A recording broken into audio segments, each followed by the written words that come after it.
All right. Thanks for coming back and thanks for joining us. We're back from a break with our very next speaker, Juan Spinel, and he's going to be talking all about GDPR, good intentions, bad implementation, ugly loopholes. Take it away, Juan.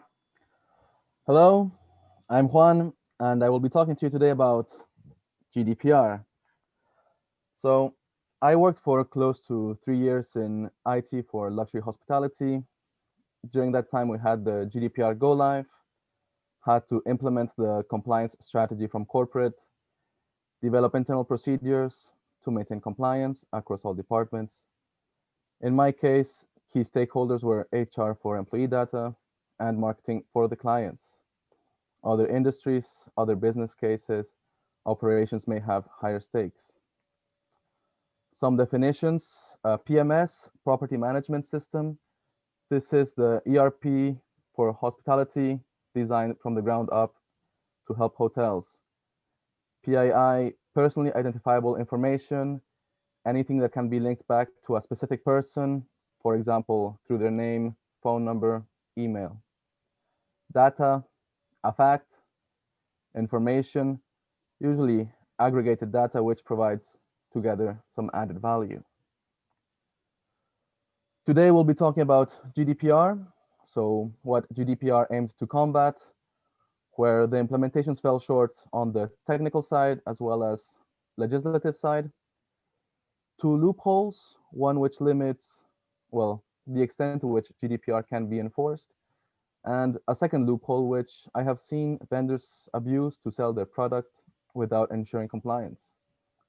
I'll be finishing with, well, some ways to handle compliance from three perspectives, and a couple horror stories thrown in. It is Halloween. So GDPR, for those who might not know, it is a set of regulations that specify companies' responsibilities with regards to customer data.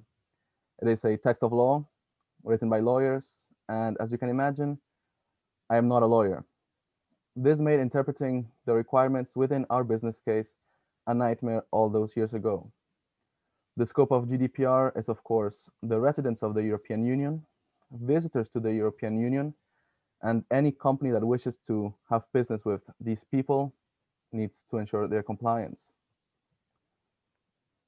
So, following 2 decades, one could argue three, of increasingly large websites announcing data breaches, where the companies just shrug it off to, well, cost of doing business. You have also the data misuse and abuse scandals, which once again, companies shrug off to the cost of doing business.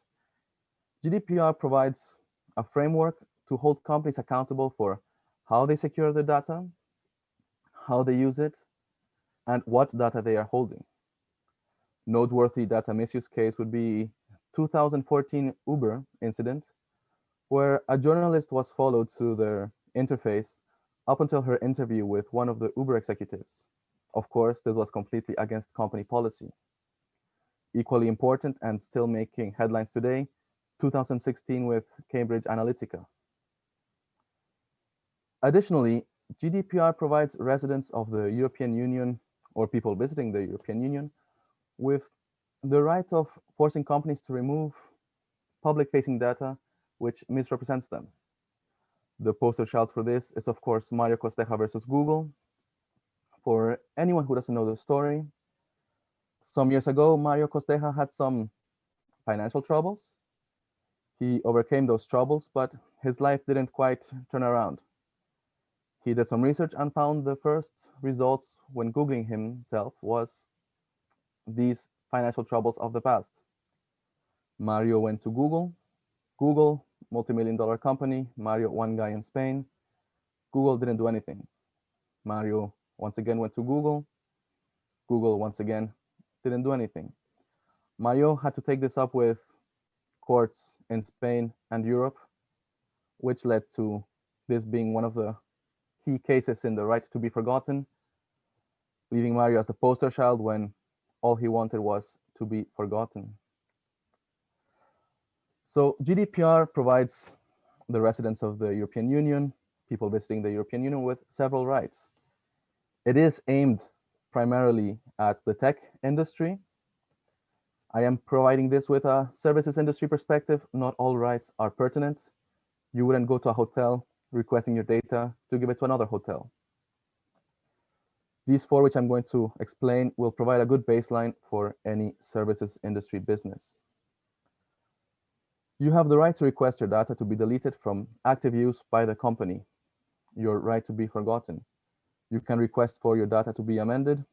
In this case, typically it'll be a change in the means to reach you, your preferences, the right of correction. You remain the owner of any data generated through your interactions with the business. For example, you go to a hotel when travel is safe again. In the evening, you go to the restaurant. Of course, you don't pay, it gets billed to your room. And then you go to the bar and get a couple of beers. Again, you don't pay, they get billed to your room. These transactions are generating data points, which are linked to your reservation, which are back again linked to you. Technically, you are the owner of this information. You have, finally, the right to restrict how your data is processed within the business, how it is used with other partners. For marketing purposes, your explicit consent is required. So after the good intentions, let's see where the tech industry failed. This should remind everyone of the internet circa June 2018. Now, these cookie banners in particular come from tech giants, Twitter and LinkedIn, companies with compliance teams. These banners, however, fail at the compliance, given that users are unable to revoke acceptance of cookie-based tracking. You might think, oh yes, but Juan, these are from June 2018. Sadly, these two in particular were spotted in earlier October 2020. This banner, technically compliant, execution fails. After accessing the settings page and disabling cookies, returning to the home page also reloaded the banner, leaving the user in an endless loop. Slightly more 2019, this banner lacks accessibility for less tech-savvy users or people with sight impediments due to the high contrast buttons. People, after all, want to get to the text behind the banners. I have seen websites where this type of banner, the deselect all button did not remove all of the tracking cookies. These had to be removed manually. If you are showing this to friends, family, or colleagues, it's important to explain the risks to their privacy on not verifying that all cookies are disabled. Finally, to finish on a good note, this has been my favorite solution to date. This solution provides an easy-to-use interface. I was able to verify through the advanced settings that all tracking cookies were indeed disabled. And additionally, this implementation uses a persistent cookie such that the next visit of the website does not require going through the process again, be that next week, 3 months, 6 months.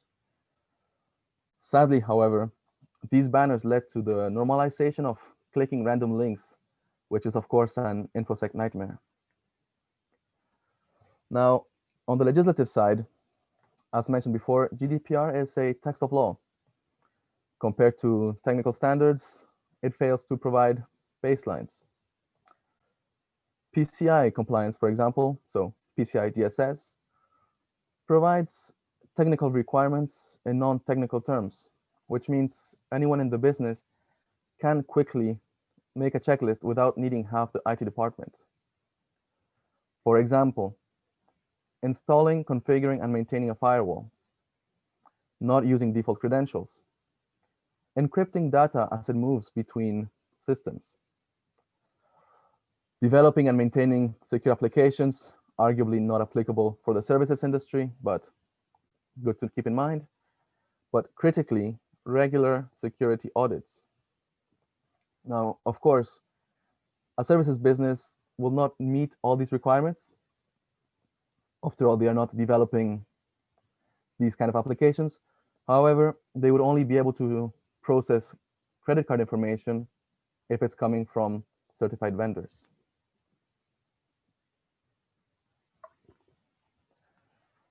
Now, GDPR lacks the technical baselines. It is a text of law where many articles are open to interpretation. This leaves businesses in unsteady waters with regards to their compliance, especially in regards to how they are sharing data with other partners or even within the business. Some elements do provide specifics. However, this is usually in the recital, which technically are not part of the law. Again, not helping. Additionally, as opposed to stating some baseline security investments or requirements, whether they be in-house or outsourced, GDPR texts refer to state-of-the-art when referring to security infrastructure. Now, that means a company can only demonstrate compliance by getting more and more Blinky boxes every year without actually configuring or monitoring them, because, of course, the new Blinky boxes are the state-of-the-art. Hopefully, future iterations of the regulations, new regulations across the world, will address these shortcomings, leading to increased privacy for, well, constituents of the EU and citizens of the world. So, small horror story. This is me circa April 2018. I'm stressing out because I need to figure out if I'm compliant. And of course, lots of companies are calling up to say, hey, we can offer you GDPR compliance. 3 companies actually seem to provide something interesting, so they came in to discuss their product. It turns out what they were offering was customer relationship management tool, meaning I would be having my data sent off to a different company. Not sure how they were going to be doing that. Essentially, one more point of failure. I have since found out 2 of these 3 companies have gone bankrupt following GDPR fines. So if people say they're selling compliance, look away, folks. Now, as storage and computing power get cheaper, it becomes increasingly easy to store for longer periods of time and process data for business purposes. With little oversight, this generates PII in uncontrolled amounts, often on less secure infrastructure. And it is key to remember that you need only lose control data from one person to lose your compliance. Now, the first loophole that people seem to be unaware of when trying to enforce this law as citizens, it's that national laws can and do supersede data protection regulations. For example, in the case of HR, after an employee leaves a company, they can request to have their employee data deleted. HR is held to comply, but payroll, contracts, and often evaluation forms need to be kept for set periods of time. So how did HR actually comply?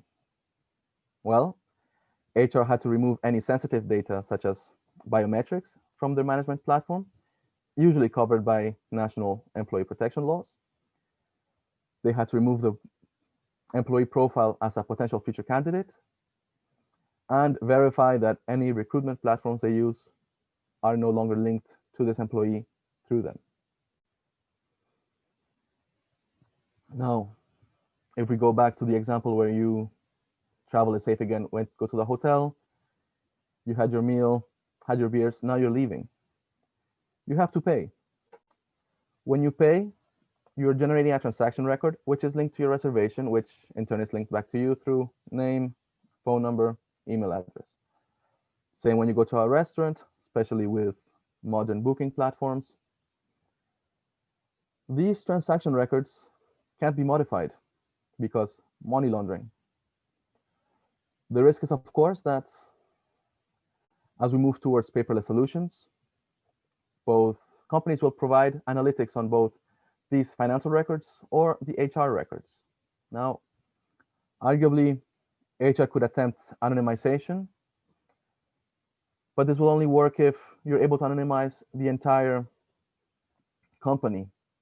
How many people have worked in companies where IT was composed of 2, 3, maybe 5 people out of 100?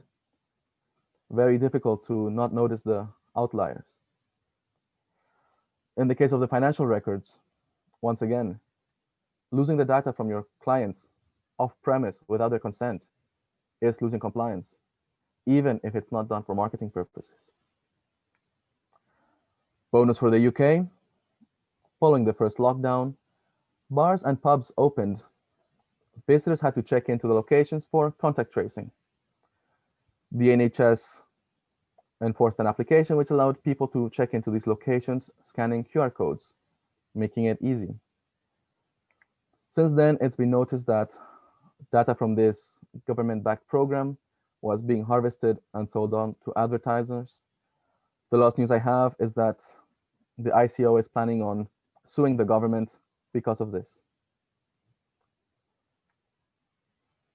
Second loophole is in regards with how your third-party vendors provide analytics. So you have your business with your ERP and your nice database. Now the problem is your ERP provides Windows 2.0 analytics, graphics, sorry. So you need a separate business to give you some usable analytics. Except of course, this business doesn't provide an on-premise solution. Now I looked for the largest providers of analytics, Salesforce. Salesforce don't offer on-premise solutions. They do have solutions that connect directly to your ERP, which would be compliant as you are never storing data on their servers. However, maybe your business can't quite afford Salesforce, so you get a smaller provider. The smaller provider can't quite afford to pay Oracle, SAP, or other tech giants for their APIs, which means they need to rebuild your database off-premise. I have seen vendors who try to do this through unencrypted email, which big no-no, and critically, with no controls as to which data is being shared over to them. The issue here is, of course, that, well, you as a business are seen as the data controller, whereas your vendor is only the data processor. This means you have different levels of responsibility. Well, while your vendor's application may be GDPR compliant, they can delete information from their databases and all that. The way they get the information is not necessarily compliant, nor are the controls they can try to implement. If the vendor is breached and they have information about people which they should not have, as data controller, your business is fined a heavier penalty. In the reverse, if the business is breached and these lack of controls are found, the vendor can claim to be compliant, given that data flow controls are not in their hands. Horror story number 2. So, like most people, I get my fair share of phishing and spam emails. Recently, I've noticed more and more people are spoofing domains from companies that I may have had contact with in the past, usually abusing some subdomain or otherwise. Being the nice, jolly fellow I am, I let the company know that something's going on. 99% of the time, I don't hear back, except when the guy reading the email is from sales. This happened once, only once, and I'm very glad it only happened once. This guy from sales told me to fuck off, their domain is secure, nothing's going on. I defanged the links, showed him his email was, well, showed him the mail was pointing somewhere else, told him, just please check in with IT. He said, no, the mail was from me. And 2 weeks later, they, of course, were in the news for compromised infrastructure. Please let your sales guys know disclosure is always good and should be forwarded to you. Now, with all this in mind, how can we as IT people best help enforce compliance? Well, if you work in IT in the services industry, triple check how your data flow out of your infrastructure is controlled. What controls do you have in place? Are they human? Are they automatic? Check the contracts with your vendors. How do they assume responsibility if they get breached? How can they demonstrate data has been deleted from their infrastructure? And critically, what is their incident response plan if they get breached? And how does your business fit into that incident response plan? You need that information for developing your own incident response plan. As clients of the services industry, it's important to be clear when making reservations that your data is only to be used for information regarding the reservations and billing. In order to add preventive measures, use a catch-all email or even plus aliasing from Gmail. This way, if there is an issue, you can quickly alert the business. Should you get a satisfaction survey or marketing of any sort, ask to contact the IT department. They will be able to correct any issues and provide evidence of account deletion, even from third-party vendors. Potentially, they can even get you a discount for future visits for helping them correct the compliance issue. Finally, should you be involved in a risk assessment, red team exercise, or just a penetration test, offer your IT point of contact to review the data flow out of their ERP. The red flags will pop up, as well as verifying procedures for records not affected by GDPR, US, Asia, Africa, Oceania. Are the controls automatic or human? What protections are there in place in the case of mistakes? By helping companies implement better controls, we are also providing the population with better privacy. Companies may forget that compliance is not something that is obtained once and kept forever, but rather something which needs to be verified every day and can be lost once, forever. Now, finally, one success story. That's me again, circa this time last year, going to Japan for the Rugby World Cup, where I had, of course, had to go through their system to buy tickets. They have now started advertising for the 2023 World Cup in France.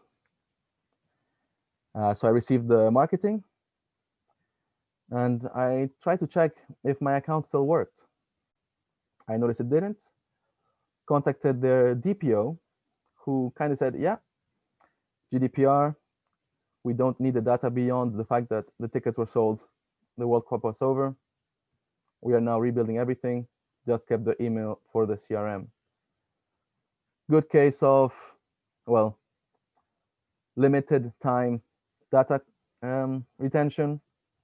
Goes to show even world businesses can do it. I hope everyone was able to get some insight into the workings of GDPR and how best to use this legislation for the protection of your own privacy. Bit early for the beer for me, but I know some viewers are further ahead in the time zones. Now, if you're not sure if your company is compliant, do not go looking for a company that sells compliance. First thing to do, close the tap, stop any data leaks on your side. Second step, get a lawyer, and get a lawyer in the room, not in the emails.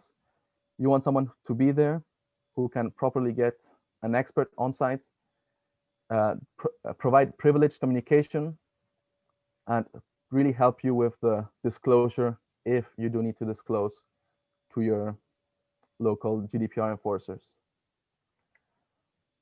I would like to thank the beer farmers for organizing this.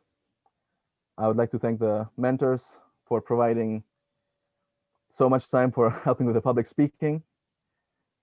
And I know that the beer farmers are British based, so you might be wondering, well, why should people in the UK care? Well, as people in the UK, it's very likely you will be visiting Europe, maybe in a couple of years. In this case, GDPR, of course, applies to you. If you are, however, a business in the UK, well, you have the Data Protection Act, which is enforced by the ICO. The ICO also enforces GDPR in the UK, which means a business can be penalized twice for the same mishap.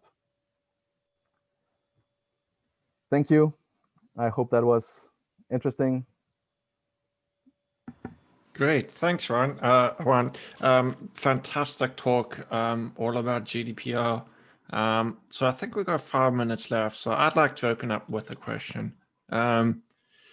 Especially in the UK, you can't mention GDPR without mentioning British Airways. What are your thoughts on the recent fine? Because I know initially the ICO intended to fine him. Yep, so go ahead. British Airways is a special case because they are providing a service, of course, with the air flights. However, they do have a lot of the technical elements behind them. I think it's a special case. GDPR, if we take it, if we make an analogy with a bank, if a bank gets robbed, they don't get fined for getting robbed. So BA has been under a lot of heat the past couple of years. It was a key case study when I was still doing my degree in IT because of their data outage in 2017. Is it fair? Is it not fair? I mean, they've had enough time to rebuild and reshape, and definitely agree that the ICO is right in fining them. I am surprised that the fine keeps getting lower and lower, though. Yeah, I mean, we got 2 questions, so I'm just going to make this very quick. My concern, and I'd love to get your thoughts, is having these fines reduced. What's the incentive for the companies to then start doing the right thing? It could be more cost effective, in fact, to not do the right thing and simply pay the fine. So that's the thing, right? Because you don't have a baseline requirement, so you need to invest, say, 5% of your profits in security. You don't have any incentives on that sense. It's very difficult, and the only real loss is, of course, the fine, and then the trust the public has in you. I think hopefully with the new regulations that are coming up, you have the California Privacy Act. I'm hoping we're going to be getting some more in the Americas and Asia popping up soon, which will then lead to more of this, especially with multinationals like BA, who are not just dealing with British customers, but really worldwide.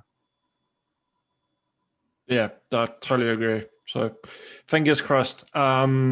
And certainly hope that's going to be the case. So we have 2 questions from the audience. I don't have them to hand. Scott, could you ask them, please? Yeah, sure. So the first one's from Hale Nolly, who asks, what are the biggest challenges you face balancing security with compliance? And he added in the caveat of, obviously, compliance does not always equal security. So if you have security, you should have compliance, because if you secure your information, nothing's leaving. You have 1 point of failure, not 2. The biggest challenge I faced with compliance would have been with regards to vendors. As I mentioned, I worked in hospitality, so we had information coming in from other places. It's very difficult to be able to explain to people that we can delete information about them or anonymize it, but if they're reserved through booking.com, for example, we have no control over that information there. And I would say that that was the biggest challenge. Okay, thanks for that. We also have a question from B, who's asked, can we say human controls in some cases have always failed?